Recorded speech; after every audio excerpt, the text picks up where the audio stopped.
Okay, thank you everyone and welcome to the 10,000 Degrees virtual town hall meeting the moment around community college student success. We are all set to get started and we're joined to welcome us 10,000 Degrees President and CEO Kim Mazuka. So let me just restart and echo my good morning and welcome to all of you to the first town hall gatherings of a series partnering with community colleges to meet the underserved students here in the COVID era. This is the first of several town halls that 10,000 Degrees will be hosting over the coming months in response to the current events, and especially tragic ones. Today is meeting the moment for our students in the COVID era. And I just want to thank all of our panelists who have joined us today, especially our community college that will be highlighting, the College of Marin, who represent and who are leading the way in creating educational equity. Over time, 10,000 Degrees has had the privilege to really witness and to work with them because they have approached their mission with great intentionality, courageous leadership, and transparency, and have actively worked closely with their respective partners to listen, to learn, and to include the most important voices of all, our underserved student communities. They have innovated with their community partners over the last several years, and they have deepened their steadfast commitment to student success. And their data prove it, and we'll share some of that today. Today, you're going to hear how the College of Marin, is meeting the moment to provide students with the support they need to keep them engaged and connected with their education in the COVID era. And that is so critically important during this time. No matter how those barriers are multiplying, we must keep our students connected and engaged with their education. You'll hear the lessons that we've learned so far from our panelists who represent student support services and success advisors, as well as from community college students themselves. Our hope is that we can further illuminate how community colleges are rising to this challenge to meet the needs and higher education aspirations of our students, that we show how community colleges are our strongest pathway to the college degree attainment, and how and when, as we as individuals and organizations partner together, we can make a real and lasting and sustainable difference in the lives and futures of underserved students and also our broader community. Before I turn it over to Traci, who will be moderating today's panel, I can't help but acknowledge the context of our world today. None of us will ever be able to unhear the last words of George Floyd, repeating over and over, "I can't breathe." We cannot deny the racial injustices. Today, this is the context of our world. And I know that the heaviness is weighing on all of us right now, but especially the deep pain and suffering of our Black brothers and sisters and our brown brothers and sisters as they continue to be brutalized by white supremacy and racism. I reach out to all of you today and suggest that today, this moment in time in our history is probably the greatest moment that our generation will ever see. And it is a moment to make great change. And I think that this is a special call to action that I have to all of my white colleagues out there. We can listen and we can learn and we can be more aware. And that, I might add, is a luxury and a privilege that we white people have, to learn about racism, but to never experience it and be the victim of it. But that is not enough. I would suggest to all of my colleagues out there who are white, we must do more, and now is the time. We must ask ourselves, what role do we play? How do we perpetuate structural racism? And how can we dismantle it? It goes beyond writing eloquent equity statements. It goes to breaking our silence, to speaking up, and actually acting upon our equity statements. Black lives matter. And at 10,000 degrees, we are and we will continue to do everything we can to stand with our Black and brown brothers and sisters and hold a place for their rage and grief. We're going to continue to push forward with our anti-racism work, empowering our young people through their education so that they can change the world through their own voices and activism and power. And this is precisely why we need to reach as many students as we possibly can. And therein lies the transformational opportunity for our community colleges. Community college is the gate to higher education for a critical mass of young people who have historically been underrepresented, marginalized, oppressed, and silenced. So imagine what we could be if we could equip this critical mass of young people with their education. Imagine what they could do if they were empowered to use their own voices, activism, and power. This is, we believe, the generation that will change the world. And community colleges, we believe, have a big role to play in this. So I really want to thank all of you for joining us again today for this important dialogue that we're just starting, and to invite you to think about how you, each of you, will individually take action and collectively in your networks and at your places of work and with your family, how you will take action to provide opportunity and justice for all. So thank you so much for being here. I now turn it back to Traci Lanier, my colleague. Thank you.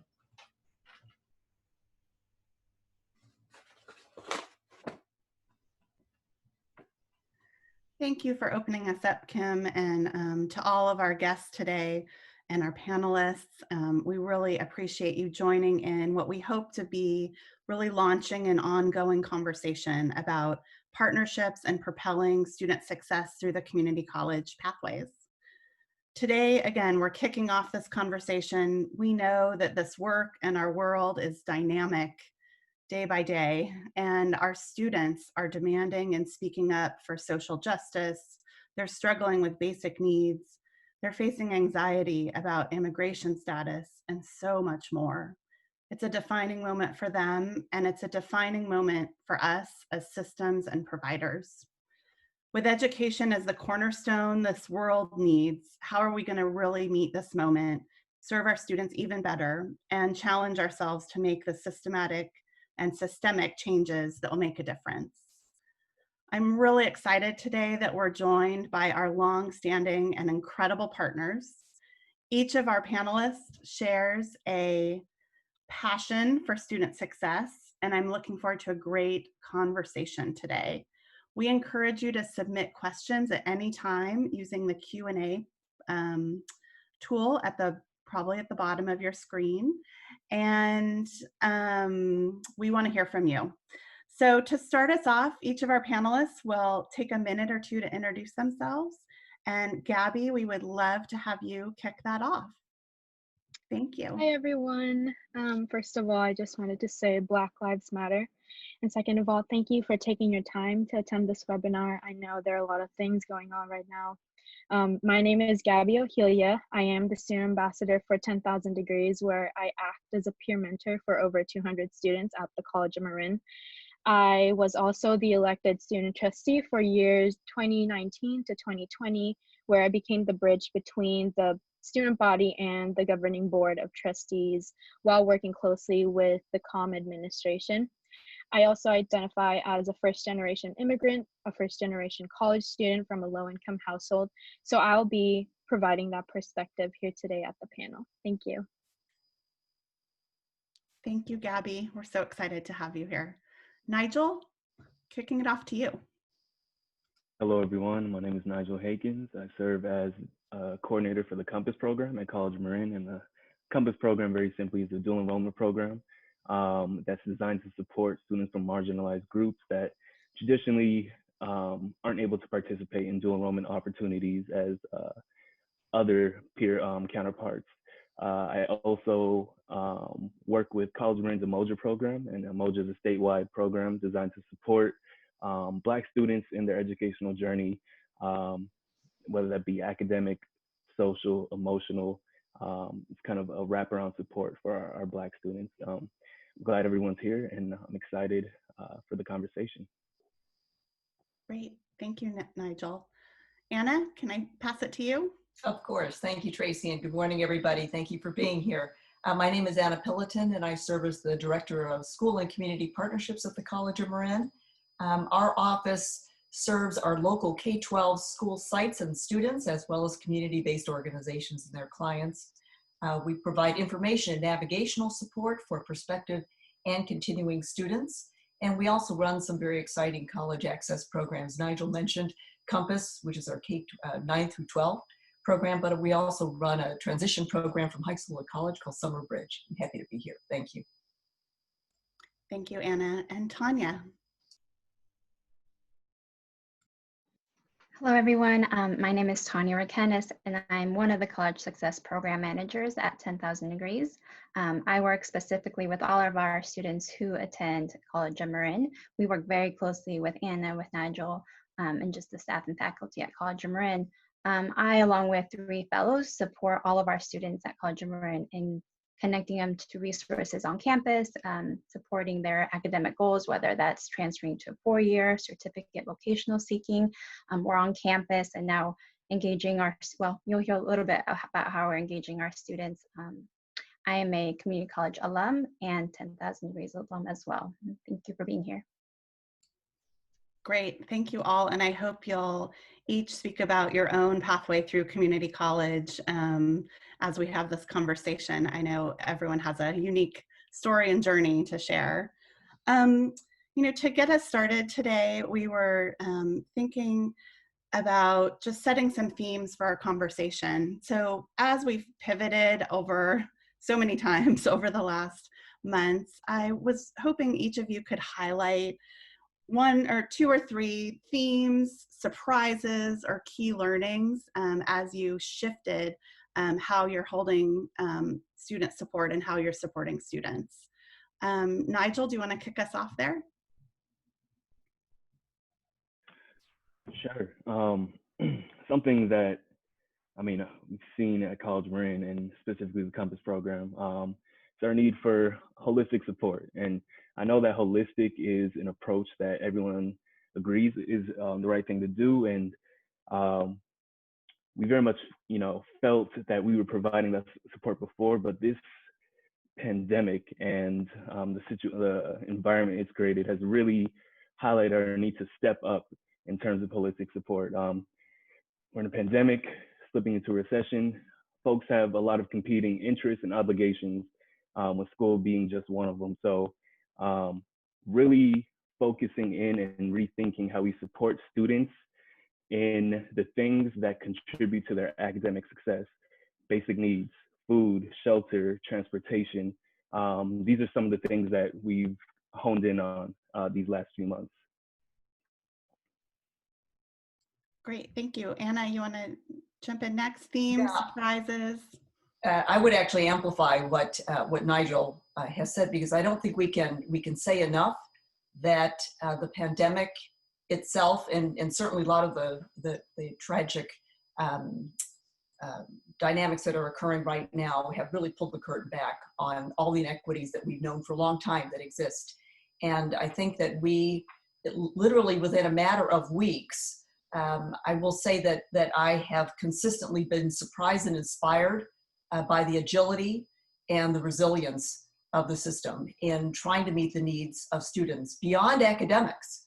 I'll say that we spent a good amount of time in the first 3 or 4 weeks, once we went to shelter in place, in trying to identify those students who were not checking in, where faculty had not heard from them, and we actually mobilized a team of wonderful student ambassadors as well as some staff who called every one of the students to offer a friendly form of assistance and to find out what they needed.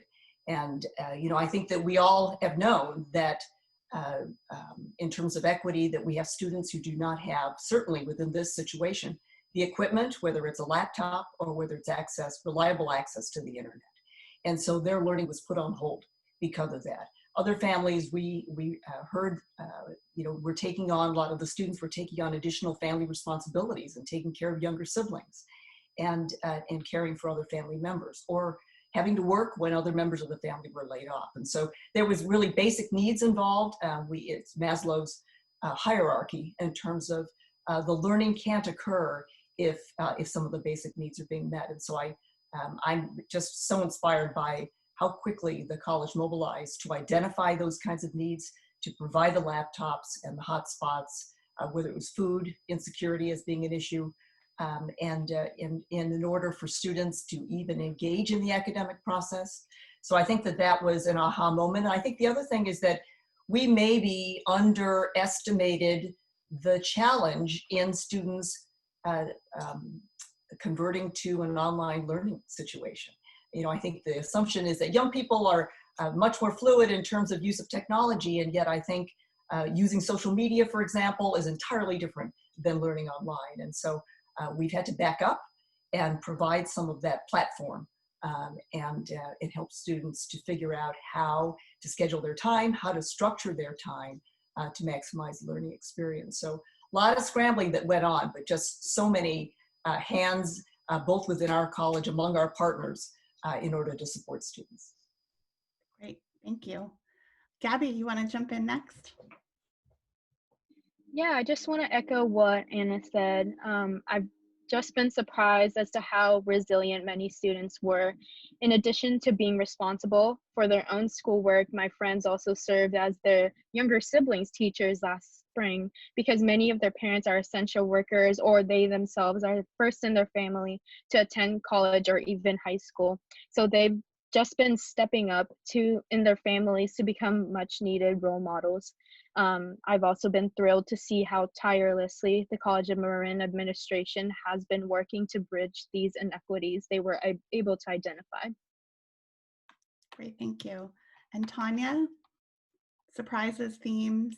Thank you. Yeah, I think Anna touched on a lot of what we're seeing. The majority of the students that we serve are first in their family to go to college. They're from low-income backgrounds. And so as we shifted to distance learning, many of our students that we didn't know, didn't have devices, they did most of their work on campus, relied on the computers there. And so it was really identifying those basic needs first, taking an ecological framework and seeing where we could support before we could transition to focusing on continuing their semester.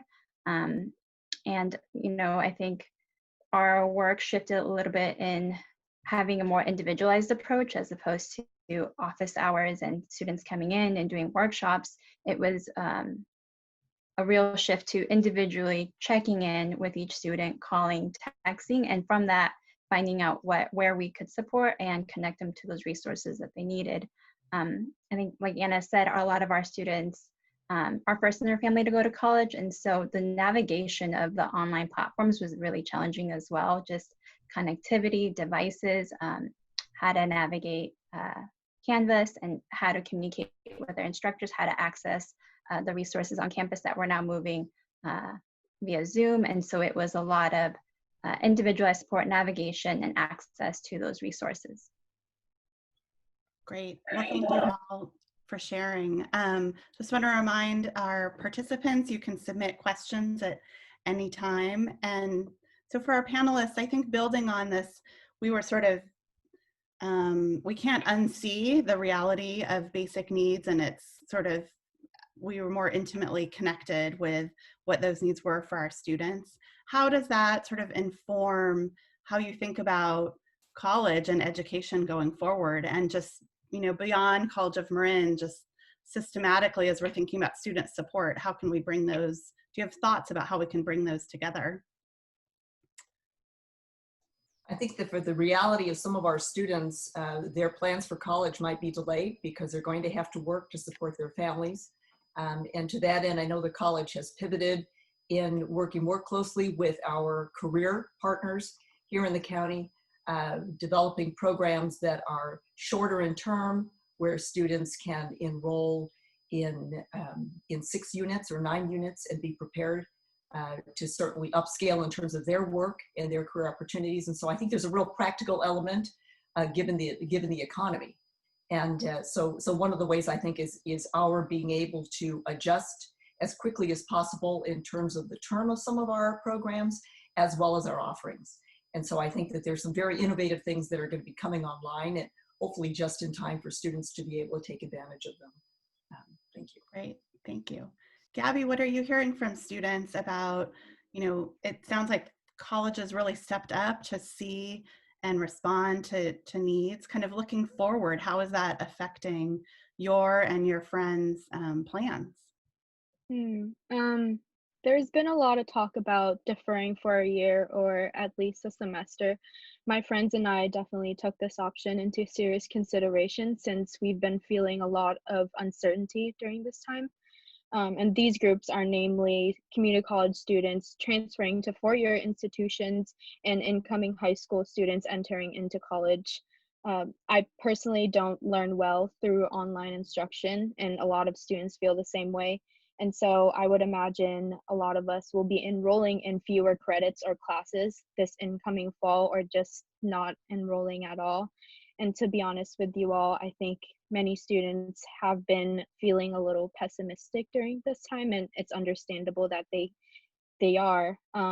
So this is where colleges can support students by uplifting them and reaching out to them during these times. I know College of Marin students, over 3,000 of them have received some type of aid last March, and COM has also distributed over 110 laptops. So I personally think my college has been very supportive so far. That's great. So deferred enrollment and enrolling in less than full time, I think, have been key sort of, as we're looking ahead, concerns about students. Nigel, Tanya, what have you been hearing on that front? Yeah, something Gabby touched on. I mean, I've really seen surface. It seems like there's kind of been a cultural shift, at least within the community college level. Kind of the onus on learning has kind of shifted from the students to the institution, meaning institutions are feeling the need to step up and not just, provide services, but make sure that the services are oriented in a way that students feel empowered and comfortable accessing. So as Gabby was saying, a lot of students, uncertainty are uncertain, which is understandable. So kind of the approach Tanya mentioned, really connecting people with people on an individual level and realigning them with their goals. A lot of the work I'm doing, I work with a lot of high school students and dual enrolled students. We don't want them to see, higher education as an extraneous thing or something that is expendable. We want them to persevere and, So that kind of culture shift, and the community colleges feeling the need to not just show up, but really let students know that that the institutions are there to serve and support them in their education. Great. Tanya, do you want to build on that at all? Yeah, of course. So I think there's been a range of responses that we're hearing from our students. The students that we're supporting with the transfer process, so they'll be enrolling at their four-year institutions this fall, have, not surprisingly, but are continuing with that plan. I think for many of them, it's been a long journey, a very challenging journey, and that one milestone that we should accomplish, that they want to accomplish and continue with. And so just, not letting the distance learning derail that goal. And so part of our work with our incoming students is just providing that unconditional, unwavering support, the remembering the why education is important, how it provides opportunities. And I think when we hear students say that just online learning is really difficult, we're wanting to challenge that and see what it is that it's difficult about that platform, whether it's like competency skills that we need to work on, or the connection with the instructor, like not feeling like they could vocalize their opinions, ask questions. And so a big focus is relationship building, and really connecting with our students, because most of the time we hear from them first what those challenges are, what type of support that they need, and then our role is to connect them to those resources on campus or outside of the campus, the community supports. And so as we work with our incoming freshmen, I think there's already this concerns, excitement about starting in college, and now there's an extra added layer where now it's completely new territory. And so really individualizing those supports, building relationships. A lot of the times we heard that students were just disengaged completely from their classes. Some counselors and instructors turned to us, seeing if we had heard from students. And so the relationship is going to be key to keeping our students engaged. Tracy, could I just add, as students had to adjust shifting to the online platform, I just want to shout out to the faculty at College of Marin and how systematically they're all going through intensive distance education training so that they can enrich that online experience. I think that we all woke up one morning and had to learn how to use Zoom. And so for faculty members to be able to really maximize the value, the breakout rooms, in trying to simulate having smaller groups, in the faculty being able to touch in, in smaller groups and working, organizing their classrooms and their content. And so I think there's been a real institutional commitment to make sure that our faculty is as comfortable as possible also in the online space. So we're all adjusting to the new virtual reality. And so I think that it's taken, obviously, faculty, students, staff, and everybody else to recognize what some of those challenges are, but we're moving to those challenges. Great, and I see some questions around training for faculty. So have you all been provided any, or are providing any special training for faculty about online and remote learning? Yeah, there's a 6-week process. We actually have had a good number go through already, and then another cohort will go through this summer. So by fall, there's going to be a much higher degree of that preparation and readiness to be actually teach effectively online. Great. Great question. Yeah. I think Tanya and Gabby, maybe if you could talk a little bit more about your work, and Nigel and all of you, about helping students navigate systems. I really heard that there's so much of this comes down to relationships, and we got to the basic needs, but I know helping students navigate, and we've heard this from our other staff and partners at other community colleges, it's sometimes the systems that really can get in the way. Can you talk about how we've adapted to do that? Or Gabby, how you and your colleagues are learning to navigate all these new online systems? I can jump in. So now that we're connecting with students remotely, virtually, something that we found that has worked has been using Zoom or Google Hangouts, the sharing of screens. And so a large part of our role has been and will continue to be is systems navigation. And so our work really is working with the student and showing them the step-by-step process. Oftentimes, the colleges don't have that capacity. They'll say, this is what you need, and please come back. In terms of financial aid, you're being verified. This is something you need to complete in order to release your aid. And so our role has been working with the student in developing those skills to advocate, to know what is being asked, the importance of it, and then our role is walking them step by step. And so a lot of our work has been individual appointments, the sharing of screens, having them be the drivers and us providing the step-by-step process explanation. And so that if it happens again, or maybe later down the road, that challenge comes up again, they know and have the skills to navigate those types of topics. Gabby, how about you engaging in online learning? What were the changes for you in terms of interacting with your professors and colleagues?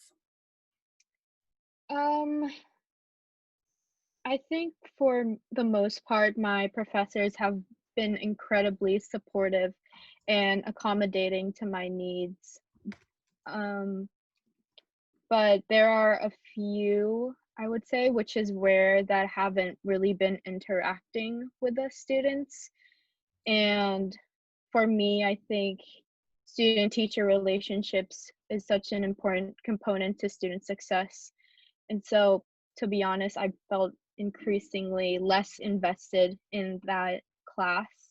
And frankly, I just wanted to drop out. And so that's one reason why students are dropping out of their classes is a lack of relationships and interactions with their classmates and their professors. Um, as for my role as student trustee and student ambassador for 10,000 Degrees, part of my responsibility is creating events that foster a sense of belonging for students. And we found that we gain more attendance in events if these are interactive and personal events, such as Kahoot Trivia Night, where students can talk to each other and discuss what's been going on around their communities, versus a Netflix watch party event where you can't really see each other or interact with each other. So we've been really strategically planning our events and how to gain interaction from students and engagement. So I think a important part of it is promoting on social media, where students are actively engaged in, especially during this time. And students are trying to navigate their emails as well, and it will be helpful if the emails are clear. I know there are a lot of confusion and what's been happening, and so shedding light on situations and what's going to happen for fall semester will also be helpful for students. Great, thank you, Gabby. Oh, Tracy, Nigel, go ahead, jump in. just adding to that in terms of navigating systems, I've really been pleased. This situation has provided college Marin the opportunity to reflect on and refine its practices and processes. Um, so making things as easy as possible for students. So, for example, in the past, there was a form that required several different signatures and had to be sent to different offices for each of those signatures. We've taken this opportunity to, think, how do we make this as easy as possible on students? Maybe we convert it to a web form and they're able to, get electronic signatures from every necessary person. So kind of what I spoke to before, kind of shifting the onus from the students to the institution on how we can serve in the most effective and accessible way. And if I could just say that this time more than ever, I think our dependence and our the work that we do with our community partners, 10,000 Degrees, we could not do this work alone.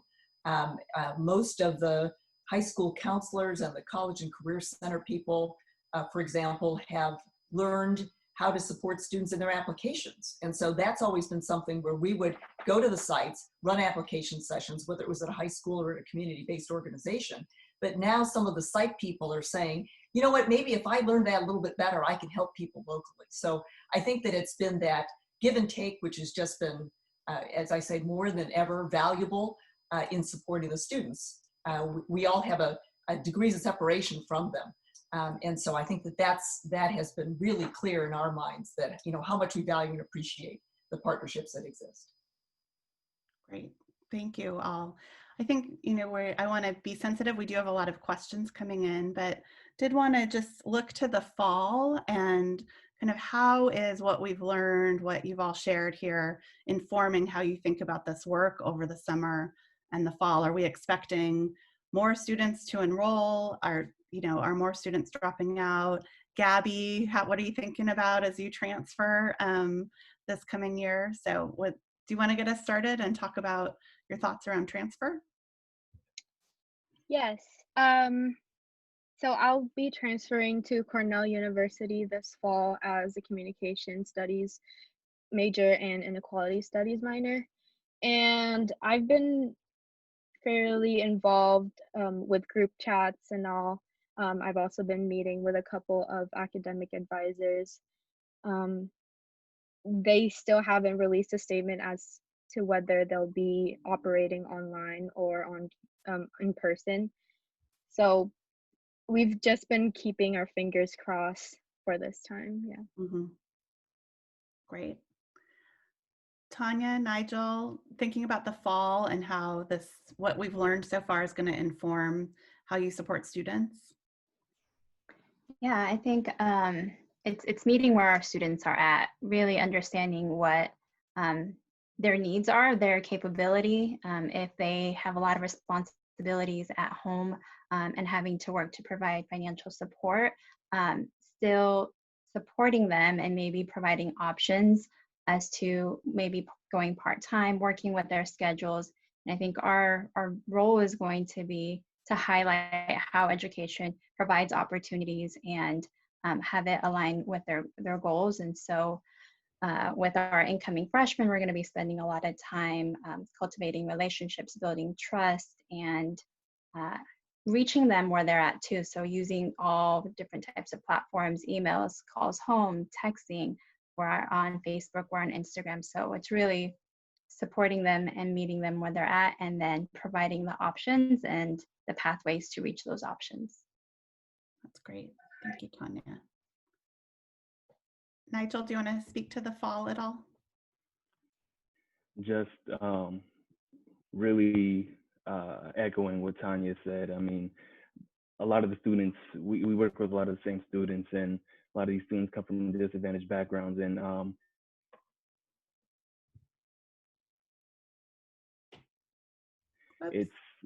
we have there's a lot of data that speaks to, you know, persistence rates among community college students, specifically first generation students or students with low income backgrounds. And we know that, you know, if you take a semester off, you're X times less likely to achieve a goal. However, I mean, that's a statistic. That's not everyone's reality, but we do want to acknowledge that and make sure that, you know, we meet students where they're at, so they feel compelled to carry on, whether it's part-time, whether it's full-time. That's up to their own personal situation, but always pushing forward. Great, thank you. And Traci, go ahead. Just jump in real quick. We have noticed an uptick in the number of high school students that are signing up to take summer and fall classes, as well as hearing from students who have been accepted to 4 years who, because of the uncertainty and the volatility in terms of predicting what's going to happen in the fall, a number of them are saying, I'm going to do the community college transfer pathway and get it done. So, and I will say that if there are any minor silver linings to the pandemic, that because we've had to put our counseling services online as well as our orientations, that it actually eliminates that transportation barrier for some of our students. It may not be easy for them to get from their house to an afternoon orientation because of work, because of family obligations, because of transportation. And so in that sense, we've also seen an uptick in students making those virtual counseling appointments, and then also doing their orientation online. So I think that some of it is systems level thinking, and I think some of it is just acknowledging about how isolation, uncertainty, and volatility affects students' decisions. Great. Well, and Tanya, I'm just glancing at the questions. I'm going to kind of combine a few, but thinking about our undocumented students, and then also the federal aid that came through state aid that came through the community colleges. Have our students been able to access that? Did College of Marin get some of the federal relief? So we are working with our students in terms of leveraging and maximizing their aid. And so several students have concerns about continuing to pay their, you know, having personal expenses, family expenses, and then education. And so one of it is maximizing that aid, but then also being really familiar and knowledgeable in the community services and scholarship funding opportunities for our students. And so it's connecting them to those existing resources and highlighting the application process. And so we move pretty quickly on individually texting each student as those opportunities come up and connecting them. Great, thank you. And Anna, just to confirm, College of Marin did receive some emergency grant through the CARES Act for students? Yes. Yes, Great. we did. And our Dean of Enrollment Services has done a great job in trying to structure all of that so that the process should be easy to get through. Yeah. Great. And there was a question just about, particularly West Marin. A lot of students go to SRJC, some come to College of Marin. But Tanya, do you want to just speak for a minute about how you work collaboratively with our teams on other community colleges? Yeah, so my colleague Haley does the same work I do, but with Santa Rosa Junior College students. And so we're currently in the process of working with all our Access colleagues, those working at the high school level, and we're doing introductions of ourselves, our role, and how we're going to be supporting them as they transition to college. And so I think that the fact that classes will be online, that creates, options for students where they might be inclined to go to Santa Rosa now, and they're in the middle of Marin, they might consider College of Marin because there's no commute. Really, our role is to present the opportunities that each of the school offers. Our partnership with College of Marin and the Summer Bridge program have also drawn attraction from some of our students because this summer we've added a new component that's going to be focusing on the ESL population. And so it's a program of 6 weeks where we're providing intensive language acquisition and support along with a counseling component that is going to help our students who are first in their family, English is not their first language, in developing their academic plans and steps to get there. And so a lot of students are interested in that.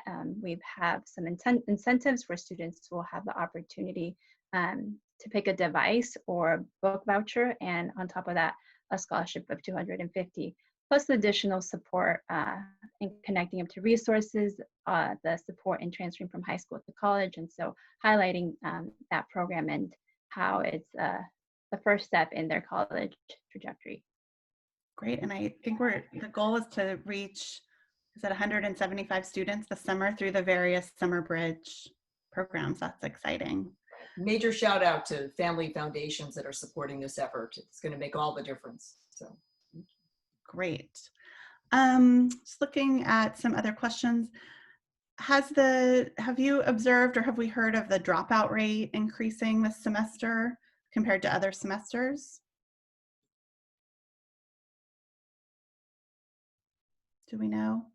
I think the last Board of Trustees meeting that I attended, Dr. Kuhn informed us that typically when crises are happening, College of Marin enrollment usually stays pretty stable compared to other community colleges around us.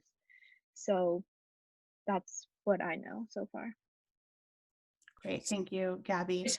I might add to this, if I may. We were part of a webinar with Education Trust West, and there was a large showing of both community college and CSU faculty on that call. And the main concern that they bubbled to the top was they had already seen in the first 2.5 weeks from sheltering in place that there was a significant attrition rate. And faculty were texting, making calls and emails, and that was their greatest concern. Not sure how the data is going to unfold at the end of this semester, but they are looking to who holds those key relationships with students to keep them engaged. So again, don't have the data point here, but that is a significant concern of faculty. And I think the higher ed systems pivoted pretty quickly in trying to not only track down the students. We found that a lot of students said, yeah, I needed 2 or 3 weeks to get organized, I'm back.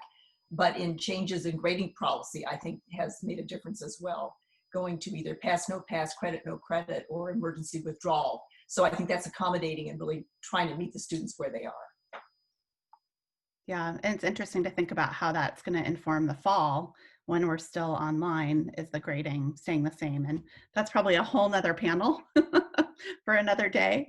Gabby, I wanted to just ask you a little bit more about online learning and your experience there. What has worked really well for you versus, you did share that that's just a difficult platform, which I think we can all understand. Has there been a couple elements that have worked really well for you online? Um, my friends and I just appreciate how supportive most of our students, professors were during the pandemic. And because many of our professors were so accommodating, we would joke around that this last spring semester was perfect for senioritis. But jokes aside, I'm just like wondering what that means for students continuing their second semester online. Retaining motivation is definitely going to be hard for us. Uh, so I feel very invested in my classes if I am engaged in open discussion with my classmates and my professors. So um, Zoom meetings are very important, I would say. Um, just posting your assignments on Canvas, I wouldn't say that would be effective. I think students are craving for personal interactions, especially during this time, and I think that's the most important component for online learning. Great. Thank you, Gabby. Let's see, just a question kind of around food insecurity. And do we have a sense of kind of the scope of that amongst our students? I know it definitely varies amongst our communities, but has there been a way to kind of characterize that? Um, I can I, I can anecdotally answer that. I work with I serve on the Emoja team, which serves our Black students at College Marin and just Black students in Marin County at large. And recently, we in order to address some of the basic need challenges that students have, um, offered uh, grocery gift cards, $50 grocery gift cards to students. Um, the link went live Monday. By Friday, all of them had been claimed. So while I don't have any figures or stats as to the extent of food insecurity, anecdotally speaking, it is a concern for many students, especially students who may be frontline or essential workers themselves, or someone in their family is experiencing the stress of being an essential worker. So it kind of just goes back for the need for colleges to really embody this holistic support approach and recognize that there are many factors that play into academic success, and ignoring any one of them is undermining the learning of students, and it's our job to prevent that.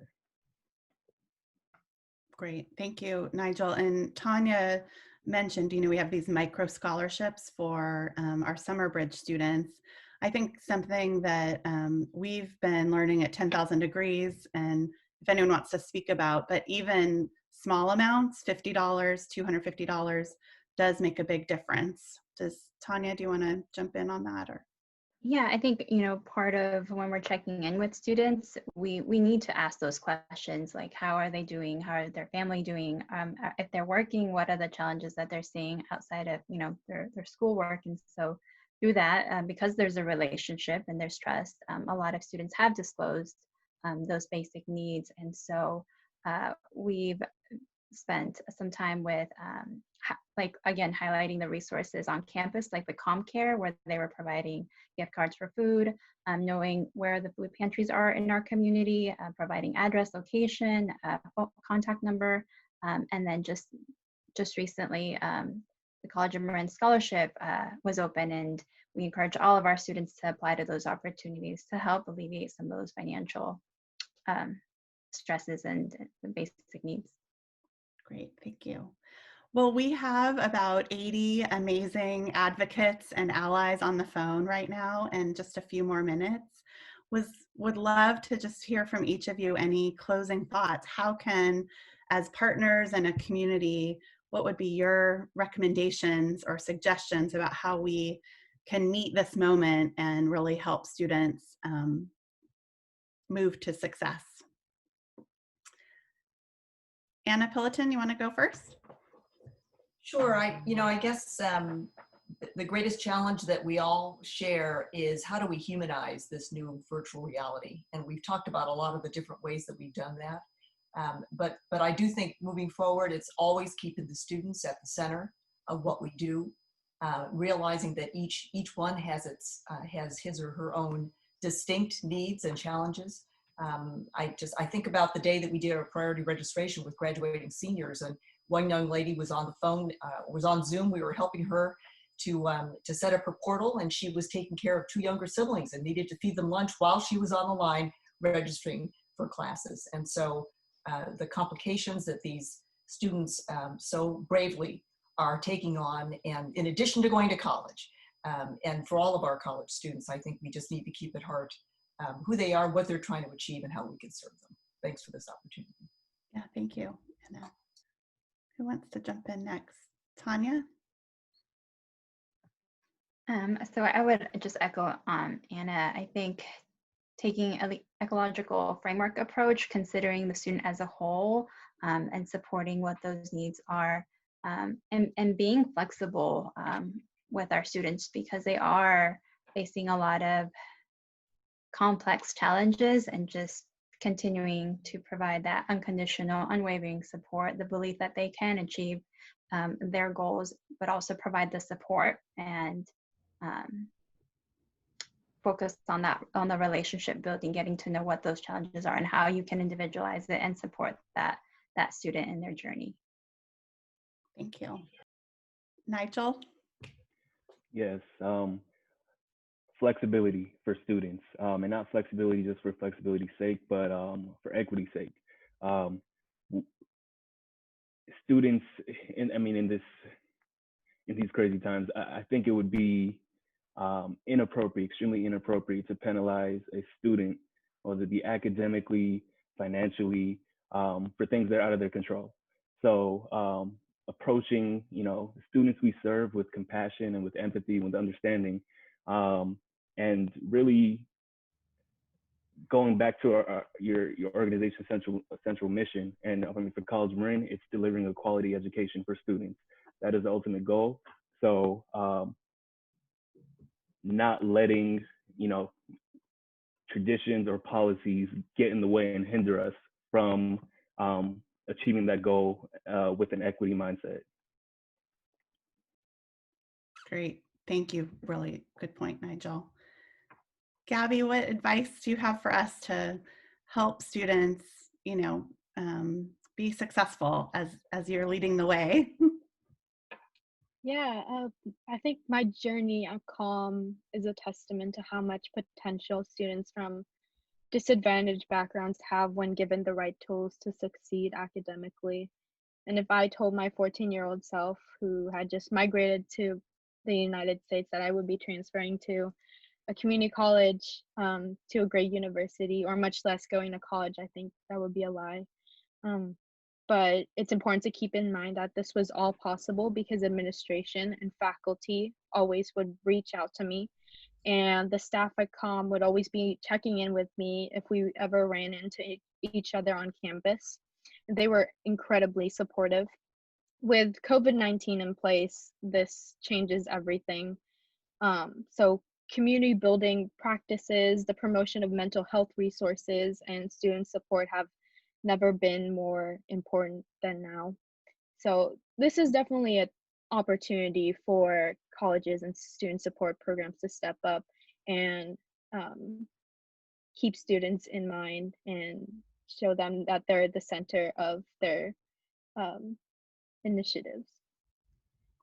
Well, ending on keeping students at the center, I think, is the key theme: relationships, equity, flexibility, and keeping students at the center. So I want to thank everyone for joining us. Just in wrapping up, 10,000 Degrees continues to support hundreds of students, College of Marin, SRJC, City College, Contra Costa College, and Napa Community College, among others, and we're dedicated to continuing that support. There was a question if we would have the resources to continue scholarships. We're definitely committed to providing both the financial resources and the in and out of school support that we've heard about on this call to help all students be successful. So we want to continue this conversation. If we weren't able to answer your question today, we will follow up, or feel free to contact me. Han, if you want to move to the next slide directly, I can put you in touch with our panelists or find the answers for you. And we look forward to continuing this conversation in a couple weeks, shifting our focus to really the policy issues that are coming for our community college partners, and how, as partners and allies in this work, we have an opportunity at the policy level to shape the resources and structures available for student success. So once again, thank you all for joining us today. We really appreciate people taking their time. And to all of our panelists, it was a great conversation, and really I'm so grateful for your work and your perspective today. So thank you all.